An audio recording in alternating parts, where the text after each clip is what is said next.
ನಮಸ್ಕಾರ ನಮಸ್ಕಾರ ಎಲ್ರಿಗೂ. ತುಂಬ ದಿನ ಆದಮೇಲೆ ವಿಡಿಯೋ ಹಾಕ್ತಾಯಿದ್ದೀನಿ. ಸೊ ಇವತ್ತಿಂದು ನಂದು ಊಟ ಬಿಸಿ ಅನ್ನ, ರಸಮ್ಮು ಮತ್ತು ಕ್ಯಾಬೇಜ್ ಪಲ್ಯ. ಗಂಟಲು ಸ್ವಲ್ಪ ಸರಿಗಿಲ್ಲ, ಹಾಗಾಗಿ ತಿಳಿ ಸಾರು ಮಾಡಿದೆ.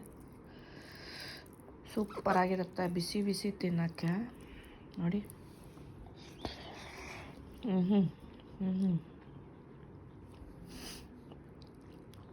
ಜೊತೆಗೆ ಕ್ಯಾಬೇಜ್ ಪಲ್ಯ.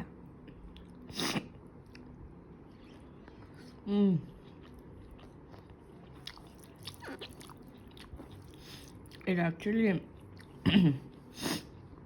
ಮೆಣಸು ಜೀರಿಗೆ ರಸಮ್ಮು.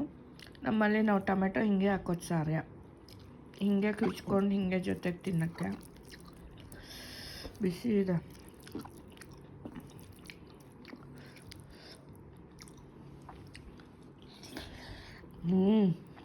ಯಮ್ಮಿ.